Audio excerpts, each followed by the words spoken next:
Hey there, welcome back to another video. This time around, it is my thoughts on the director's cut of the 2001 war film, Pearl Harbor.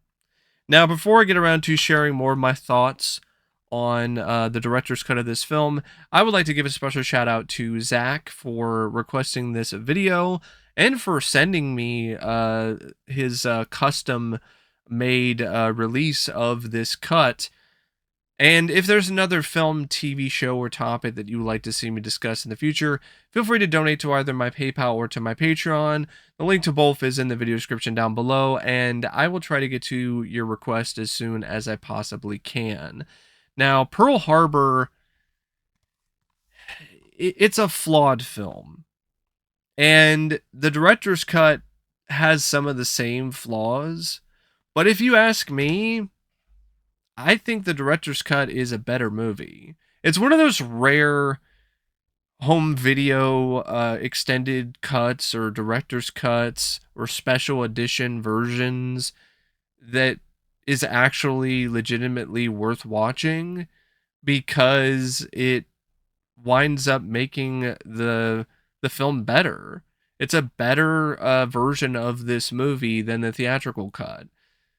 For one, the R rating, the extra scenes that show the bloody aftermath of the attack on Pearl Harbor, they have more of a visceral edge to them that was lacking in the theatrical cut because it was uh, toned down in terms of the violence and the intensity for the PG-13 rating. And not only that, the director's cut, even though it winds up clocking in at around the same running time as the theatrical version, which is nearly 3 hours long, and over 3 hours if you count the end credits. But if you don't count the end credits, it's only like 2 hours and 50 something minutes. But even though it has pretty much the same runtime, it's paced a lot tighter, especially once the attack on Pearl Harbor happens, like around the hour and a half, hour and 40-minute mark. After that point, the film is honestly really exciting and has some really great pacing, and for the most part, it really doesn't let up for the next 2 hours or so of runtime.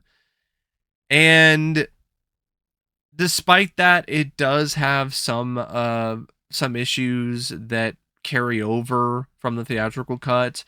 In the first hour or so of the film, it's still pretty hard to sit through because of the schmaltzy love story, the poor characterization, the really weak ways that it tries to establish this cast of characters. I mean, there's only so much you can do with the stuttering guy to make that something that actually works, and it doesn't work. So it's just one of those things where you gotta have to deal with that early on. You still have the forced and honestly pretty painful and cringe romance between Ben Affleck and Kate Beckinsale, but there's less of that even in the first hour or so, which I will give the the director's cut credit for, if I can speak. I guess I was just thinking about the theatrical cut and how it handled that love story, and it just made me unable to speak clearly. I was getting flashbacks to to the sheer amount of cringe that was in that particular part of the film. That is not nearly as hard to watch, but it's still a problem because it really does clearly come across like Michael Bay and Randall Wallace are just trying to be Titanic. They're trying to take a page from James Cameron's Titanic and just copy it and paste it into the story. I know people have said that it's trying to be more of a throwback to like a 40s love story or whatever. But I've never really been big on those kind of films anyway. So if even if that is the case and it effectively manages to convey or feel like one of those films, that's not a positive for me personally. But once the film starts to really focus on the attack on Pearl Harbor, it's honestly pretty good. I legitimately think that the director's cut is a pretty decent, above average overall film, because of the added extra bit of visceral edge that's even present in the sequences with Kate Beckinsale and the nurses while they're trying to help all the soldiers who are wounded after the attack. Like, you see more blood, you see more of the just unbelievable and brutal aftermath of the attack. And I know that it's historically inaccurate. That is definitely something that is still very prevalent here. But it's still a rather thrilling, intense, and exciting overall film once you get to the attack on Pearl Harbor. And say whatever you want about Michael Bay, his direction during those sequences when the attack happens is incredible. Like, he did a fantastic job with that sequence. It still makes your jaw drop. It even features some early CGI that, unlike some other CGI from the same time period, it honestly has aged very well. And there's just something to be said about the director's cut just changing things up enough in terms of the focus to just make it a more consistently effective film and overall story. It doesn't focus nearly as much on the love story. It focuses more on the war. It focuses more on the attack on Pearl Harbor. It focuses more on the Doolittle raid. You see more sequences involving Alec Baldwin's character and him bonding with his fellow.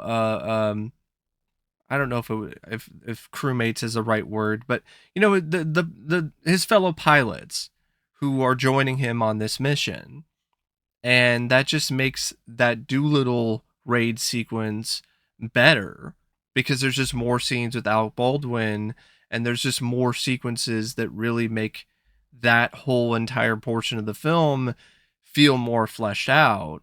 And just the way that things transition from the attack on Pearl Harbor to the Doolittle raid also feels like it's tighter, and it just seems like it's a much better, much easier transition than the theatrical cut. And it's one of those things where there are extra scenes. In fact, there's like 60 different extra sequences, or not, maybe not sequences, but 60 new scenes that are put into the film. And some of them are just sequences of people getting shot up during the attack, or sequences involving the soldiers who are wounded.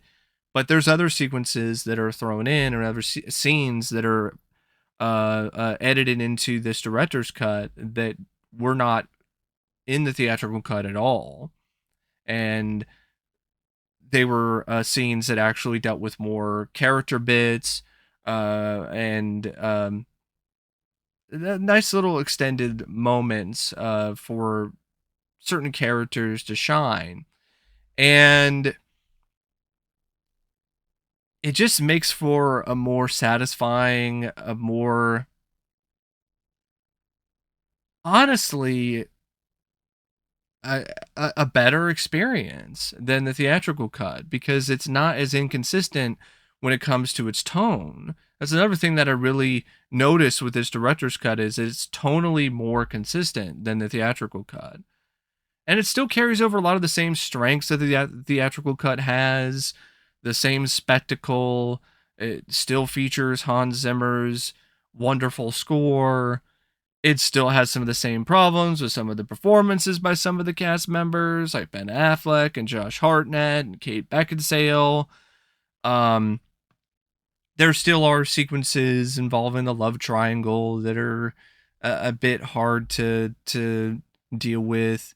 It does, even with the new emphasis on the war and the attack itself. The stuff involving the Japanese is still very paltry and very weak.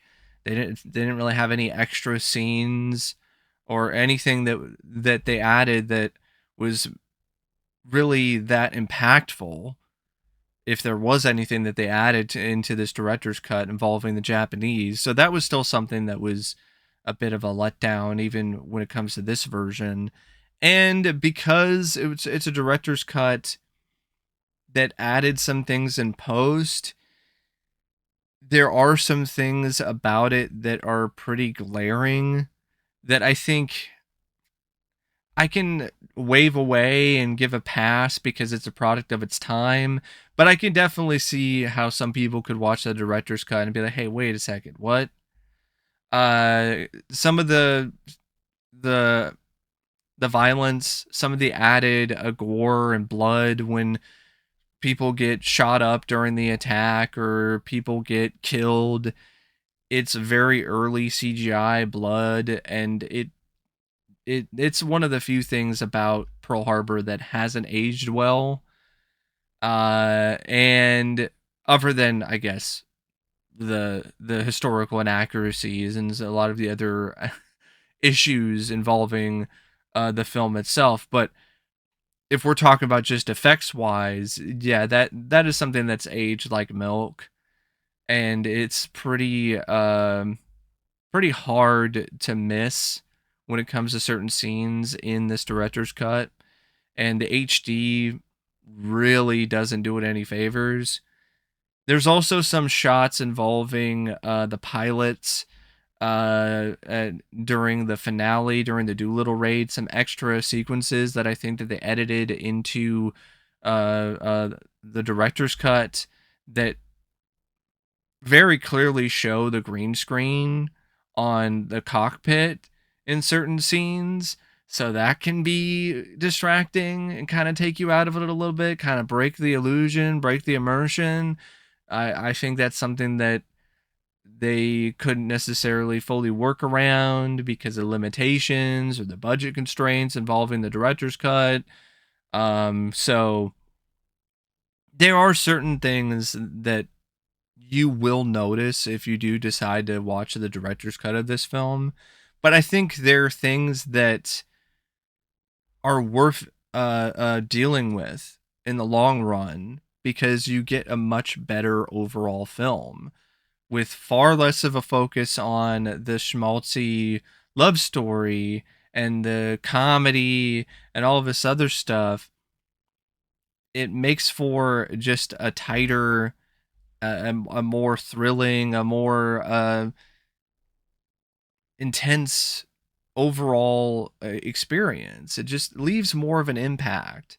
There were certain sequences during the attack on Pearl Harbor and after that legitimately gave me chills while I was rewatching the film in the form of this director's cut, and I didn't really feel that emotion in the same capacity when I saw the theatrical cut of the film. So yeah, I mean, I don't think Pearl Harbor, even the theatrical cut, is as bad as some people make it out to be. I think it's a flawed film, and it's not one of my personal favorites.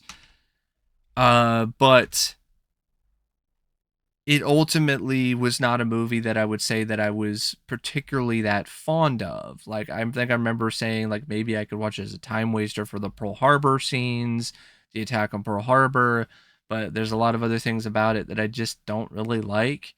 And this director's cut improves upon those things or cuts some of those things out entirely. So I can honestly say that I'm not a super huge fan of the film after seeing the director's cut, but I can say that I like the movie now. Like I legitimately, I liked it. I liked the director's cut of Pearl Harbor. I can say now that I like the movie, but only based on the director's cut. The theatrical cut has too many things about it that I just either can't stand or I'm not into at all. And the director's cut still has some of those things, but not as many of them. And I just think it's a better overall film. So honestly, I would recommend checking out the director's cut sometime. Uh, Especially if you weren't too big on the theatrical cut of this film. And even if you are a fan of the theatrical cut of this movie, I would recommend checking out the director's cut because it's rather interesting because there's so much about it that is still the same, but then there's so much else about it that is different. And this is one of those rare cuts, the alternate cuts of the film that is actually superior to the theatrical version. Um, I know there's another fan edit of this called the Strength and Honor edition, and I honestly am curious about checking that out sometime. Where somebody decided to take the director's cut and the theatrical cut footage, and they edited them together and trimmed a bunch of stuff out and significantly condensed the running time to a little bit over 2 hours and really took away the love story focus and a lot of that and focused primarily on the attack on Pearl Harbor, the Doolittle raid, and like a few other things here and there, and I think that could definitely work. So I'm curious about it because I liked this cut of it. So why not see what a fan has to offer when it comes to their cut of the film? But that'll be someday down the road because in all honesty, I'm not gonna say I will never watch this again, but like I've watched and I've got my fill on of Pearl Harbor because I reviewed this film already, like at least like I think it was like 2 or 3 months ago. So I've already seen the film and I've already shared my thoughts on it. So, but it was still something that was worthwhile, and I'm really glad that I checked it out because I never really would have guessed that a new or a different cut of this film would be so well done for the most part that I would legitimately change my mind when it comes to whether or not I liked this film. But anyway, that's my thoughts on Pearl Harbor, the director's cut. And as always, thanks for watching, and I'll see you later. See ya.